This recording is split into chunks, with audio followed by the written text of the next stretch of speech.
예, 안녕하십니까. 삼성선물 리서치센터에서 환율 분석 맡고 있는 전승지입니다. 출근길이 상당히 복잡하던데 안전하게 잘 출근들 하셨는지 모르겠습니다. 일단 어제는 블루웨이브가 일단 현실화되는 그런 모습들을 확인을 했습니다. 그 민주당의 원옥 후보는 당선이 됐고요. 또 이제 그 오소프 의원 같은 경우도 일단은 미국의 주요 언론들이 거의 당선 가능성 높은 것으로 좀 보고 있습니다. 그래서 사실 어제 내용과 상당히 비슷한 내용일 수 있을 것 같은데요. 그리고 블루웨이브가 우리 외환시장과 달러화에 어떠한 영향을 미칠지 오늘 이야기를 해보고 오늘 환율에 대해서 말씀드리도록 하겠습니다. 먼저 어제자 환율 보시면요. 어제 환율은 2원 하락한 1085.6원에 마감을 했습니다. 사실 어제 위안화 환율 같은 경우는 환율이 올랐거든요. 근데 위안화 환율 상승에도 불구하고 워낙 이제 밤 사이에 이제 그 달러가 좀 약했던 그런 측면도 있었고 또 상단에서는 좀 레벨에 대한 부담, 1090원은 아닌 것 같다. 그런 레벨에 대한 그런 부담도 있었고요. 또 장중에는 블루웨이브가 점쳐지면서 전방이 약달러가 시현이 됐고 이제 그러한 가운데 달러 환율은 하락하면서 마감을 했습니다. 어때 증시 외국인들은 연초 들어서 연초라 해봤자 월, 화, 수 밖에 되진 않지만 계속 주식을 팔고 있습니다. 어제 코스피 시장에서는 4천억 원 가까이 주식을 팔았고요. 코스닥은 1,000억 원 정도 팔았고 채권 시장에서는 통한채 시장에서는 순투자 흐름이 나타나기도 하였습니다. 그래서 어제 개인분들이 거의 주식을 2조 원 이상 순매수 하셨는데 일단 외국인들은 연초에 계속 순매도하는 흐름이 나타나고 있다라고 보시면 될 것 같습니다. 밤사이 금융시장 보시면 일단 사실 블루웨이브가 거의 이제 기정사실화 되면서 달러 지수는 18년 3월 레벨까지 하락을 하기도 했습니다. 근데 이제 이후에 좀 낙폭을 축소했고요. 증시 같은 경우는 다우지수는 어제 1.44% 상승을 하고 나스닥은 0.61% 하락을 했는데 일단 블루웨이브를 증시가 긍정적으로 받아들이다가 트럼프 대통령 지지자들이 미국 의회에 난입한 그런 뉴스들을 반영하면서 일단은 주가가 좀 주춤한 모습을 보이기도 했습니다. 말씀드렸듯이 이제 조지아주 상원 투표 결과 같은 경우는 일단은 블루웨이브, 그러니까 두 석 다 민주당이 일단 석권 획득할 가능성이 높은 것으로 보고 있고요. 트럼프 어저께 이제 미국이 그 차기 대통령을 확정 짓는 날이었습니다. 합동위원회가 열리는 날이었는데 그래서 투표를 하긴 했는데 그 트럼프 대통령 지지자들이 의회에 난입을 하면서 일단은 선언을 못했어요. 차기 대통령이 이제 확실히 바이든 그 당선자가 승리했다라고 공식 선언하는 그런 작업을 어제 하지 못했거든요. 어쨌든 이런 부분들이 불확실성을 제공을 했고 미중 긴장도 다시 북각이 됐습니다. 좀 황당한데요. 이러면서 이제 위안화가 강세가 저지가 됐는데 일단 그 뉴욕거래소가 중국의 3대 통신사 그 상장 폐지하는 것을 번복했다가 어제 또다시 상장 폐지를 진행하겠다라고 이제 발표를 했고요. 미국 정부가 투자 금지 대상에 알리바바와 텐센트를 추가하는 것을 검토하겠다 이렇게 얘기가 나오기도 했습니다. 미중 긴장이 다시 부각이 되면서 어제 위안화 환율이 약세를 나타냈고요. FOMC 의사록 발표도 있었는데요. 모든 참가자들이 최소한 현 수준으로 채권 매입하는 것을 찬성한다 이렇게 밝히긴 했지만 일부 위원 같은 경우는 필요시 변경이 필요하다 이렇게 주장을 했습니다. 시장 영향은 별로 없었고요. 미국 경제 지표들은 ADP 민간 고용, 그다음에 서비스업 지수 모두 부진한 결과를 나타냈습니다. 어제 가장 주목이 되는 것은 미국 국채금리였는데요. 1%대에 안착하는 그런 모습을 나타냈습니다. 표로 보시면 통화시장은 사실 달러 지수는 소폭, 그러니까 약보합권에 마감을 했고요. 어제 보시면 멕시코 페소나 러시아 루블 이런 통화들의 좀 강세가 보이기도 했고 주식시장 같은 경우는 혼조이긴 한데 전반적으로는 분위기가 아주 나빴던 것 같지는 않습니다. 영국 주식의 강세가 두드러졌다라고 보시면 될 것 같습니다. 그럼 이제 블루웨이브와 달러. 블루웨이브라 함은 미국의 상원도 민주당이 다수당이 되고 하원도 민주당이 다수당이 되는 것을 의미를 하는데, 사실 민주당 상원 같은 경우는 민주 50, 공화 50 이렇게 똑같은 자리를 가지고 있는데, 어쨌든 부통령이 캐스팅 보트를 잡고 있기 때문에 일단 상원의 의견이 더 많다라고, 의견을 더 낼 수 있는 그런 상황이라고 보시면 될 것 같고요. 미국 하원 같은 경우는 민주당 222석, 공화당 218석, 이렇게 민주당이 일단 다수당 지위를 가지고 있습니다. 사실 근데 그렇게 압도적이진 않아요. 압도적인 그런 그 민주당의 그 우세라고 보기는 어려울 것 같긴 하고요.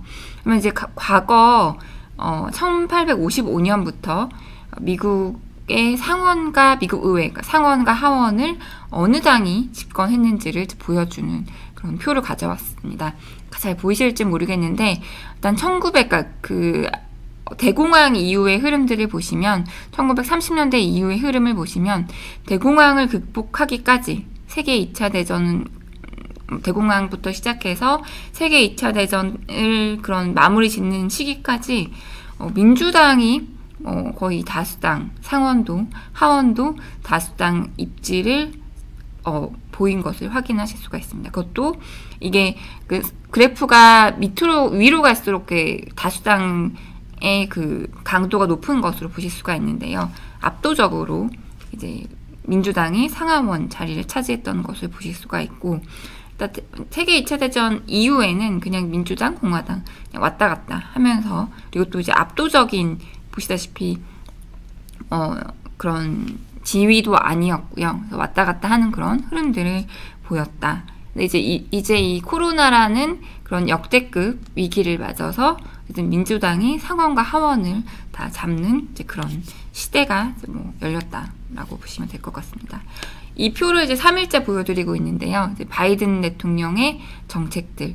결국은 블루웨이브가 어떤 의미를 갖냐면, 바이든의 행동력을 강화시킬 수 있다라는 데 초점을 맞추시면 될 것 같습니다. 첫 번째로 바이든 대통령은 적극적으로 정부 주도의 경기 부양을 표방을 하고 있거든요. 일단은 경기 부양을 정부 주도로 적극적으로 할 거다. 여기에 첫 번째 방점을 찍을 수가 있고, 두 번째로는 이제 소득 불균형 해소에 초점을 맞출 거다. 이 부분이 법인세 인상이라던가 부유세 인상이라던가 노조 지지 이런 쪽에 좀 초점을 맞추면 되실 것 같고요. 세 번째로는 미국의 건전성을 다시 강화하고 미국의 세계에서의 지위를 높이는데 다시 초점을 맞출 거다. 건전성 강화 같은 경우는 결국은 사실 지금 미국의 재정 적자가 엄청 큰 상황이잖아요. 그래서 증세를 통해서 경기를 부양하고 해서 재정 적자를 줄이고, 또 다른 무역과 외교 이런 것들을 정상화시키면서 미국의 지위를 강화시키겠다. 이런 쪽에 이제 이런 정책들을 더 행동력 있게 할 수 있는 상황이 됐다라고 보시면 될 것 같습니다. 외환 시장에 미치는 영향은 첫 번째로는 금리 측면, 두 번째로는 위험 선호 측면, 세 번째로는 미국의 건전성 측면에서 보실 수가 있는데요. 결론적으로 말씀드리면 단기적으로는 달러 약세 재료일 수 있는데 궁극적으로는 달러화를 지지하는 요인이 될 거다. 어제도 이렇게 똑같이 말씀드리긴 했습니다. 어느 부분에 일단 초점을 맞춰야 되느냐, 세 가지 포인트, 금리, 위험 선호, 건전성으로 말씀을 드렸는데, 첫 번째로 미국이 정부 주도로 적극적으로 경기 부양한다는 거. 사실 근데 미국은 정말 자유주의 그다음에가 정말 극대화된 나라인데, 그래서 사실 정부가 어느 산업 직접적으로 개입해서 이 산업에 보조금을 주고 이 산업을 밀어주자, 이런 것이 사실 어울리지 않는 나라거든요. 근데 결국은 이제 그거 자유주의를 약간 포기하고 정부가 원하는 산업에 조금 더 돈을 투자하는 이제 그런 쪽으로 갈 수 있다라는 건데요. 근데 이제 이것의 영향은 첫 번째로는 막 미국 정부가 경기 부양을 할 것이니 기대 물가가 올라가고 미국의 실질 금리를 낮춰주는 역할을 초반엔 할 거거든요. 근데 결국은 정부가 막 경기 부양을 해서 실물 경기를 뜨겁게 한다는 거는 중앙은행은 보조 역할에 그치는, 그러니까 결국 마이너스 금리까지 할 필요가 없는 상황을 만들 수 있다라고 생각이 되고요. 그래서 빠른 경기 개선, 물가 상승, 그래서 결국은 그 실질 금리가 또 올라갈 수 있는, 시장 금리가 상승을 하면서 달러화를 지지해주는 역할을 할 수 있다라고 생각을 합니다. 그래서 결국은 금리 인상 사이클이 빨리 올 수 있다. 시장이 예상했던 것보다 그렇게 볼 수가 있을 것 같고요. 두 번째로는 금융시장의 변동성 측면에서 초기에는 뭐 개인들한테도 2,000달러 준다고 하고 정부가 돈을 많이 푼다고 하니 증시에 긍정적일 수 있다라고 생각이 되는데, 어제도 말씀드렸듯이 그 반기업 스탠스, 법인세 인상, 노조 지지, 그 다음에 빅테크 기업들에 대한 규제, 그 다음에 또 금융규제 강화 지지, 이런 점들은 어쨌든 향후에는 일단 시장의 비우호적인 정책이 될 수 있기 때문에 이 또한 달러화를 지지해주는 요인이 될 것이라고 생각합니다. 세 번째로는 사실은 정부 주도로 경기 부양을 안 하면 지금 결국 한없이 경기 개선은 늘어지고 결국은 정부가 뭘 안 하니까 중앙은행이 그래 금리라도 낮게 유지하고 또는 뭐 마이너스 금리까지 갈 수도 있는 상황을 만들 수 있을 것 같거든요. 근데 이제 정부 주도로 경기 부양을 하면 결국 이제 증세를 하고 그 경기 개선이 빨라지고 증세를 하면서 미국의 재정적자 확대가, 재정적자 지금 이제는 축소를 해야 되는 그런 상황인데, 재정적자 축소가 빨라지면서 건전성을 이제 관리할 수 있는 그런 상황이라고 보시면 될 것 같습니다. 최근에 뭐 쌍둥이 적자 이야기 다시 나오고 있는데, 결국은 건전성을 강화할 수 있다는 측면에서 중장기적으로도 달러화를 지지해주는 요인이 될 것이라고 생각을 합니다. 앞서 이제 미국의 단기적으로 실질금리가 낮아질 수, 기대 물가가 높아지고 실질금리가 낮아질 수 있다라고 말씀드렸는데요. 이게 실질금리가 아니라 기대 물가입니다. 최근에 미국 기대 물가가 연초 들어서 계속 올라가고 있는 상황이거든요. 그래서 이 부분이 실질금리를 낮추면서 단기적으로는 약달러 압력을 가할 수 있는데, 두 번째 차트 보시면 미국의 10년물 금리가 어제 작년 3월 이후 처음으로 1%대를 찍었습니다.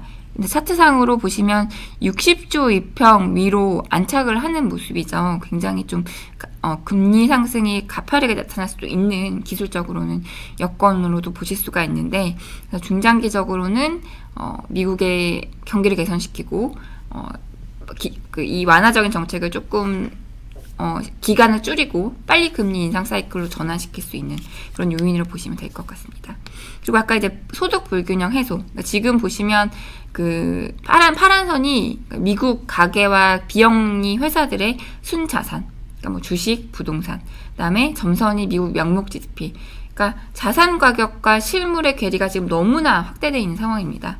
개인들 간의 소득 불균형도 불균형이고, 실물과 금융의 불균형도 일단 해소하는 그런 움직임이 나타날 수 있다라고 보시면 되고요.